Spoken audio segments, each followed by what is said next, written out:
Welcome to Anjo World. This is Anjo World in Cebu in the Philippines. We are on just we thought it would be a day trip. To be fair, we were warned by somebody else that it was only a little bit crap, but we turned up anyway because the boss had bought tickets.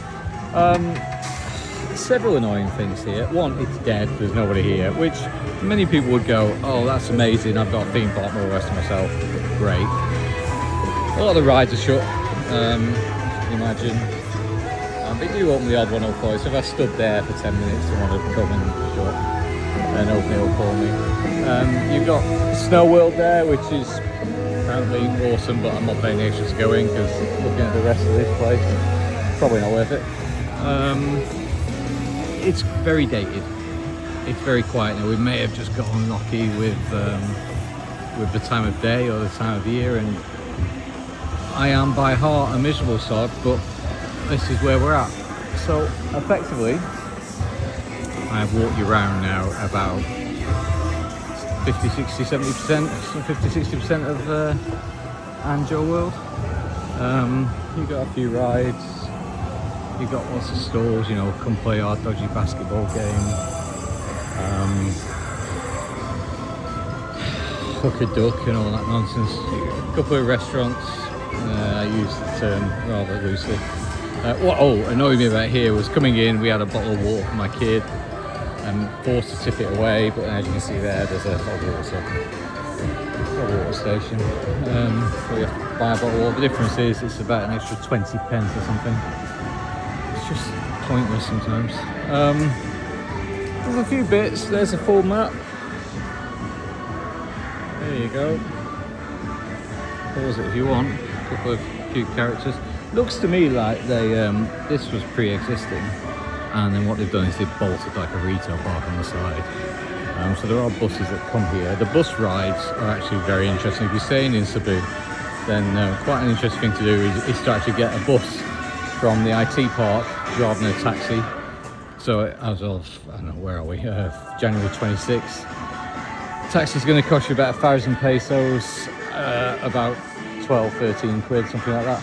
If you get a bus, it's much more fun. It goes just as quick as the taxis because the traffic's so terrible. And it's, I don't know, for four of us it was 200 pesos, which is, you know, £2, 24, I don't know, less than 2 quid. Or so around 2 quid or something, I don't know. Either way, good fun on the bus. I've now walked you around Anjo World, by the way. Just finished my little tour, couple of toilets, blah, blah.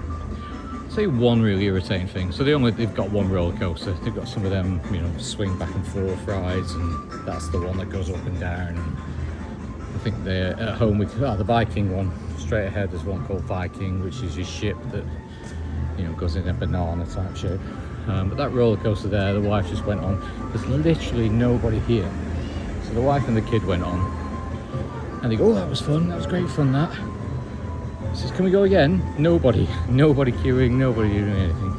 And they went, "Oh, you've got to wait 15 minutes before you can go on again." So I just sat waiting 15 minutes to go on again.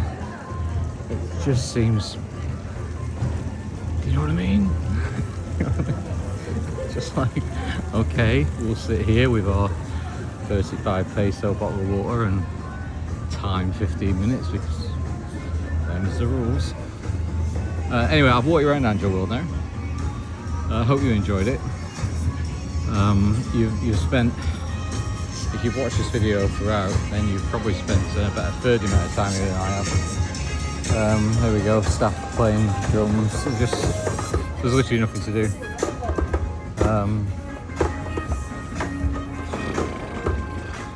There's my kid in a wolf stop, Pub the Wolves. We're going down this season, aren't we? That's it. I mean, I am a miserable sod, but I'm also quite a happy guy as well, you know, in some places. And Anjo World just doesn't bring me out in massive degrees of happiness. I'm gonna go, so the wife's looking at me like I'm a freak. Right, I'm gonna go in a bit.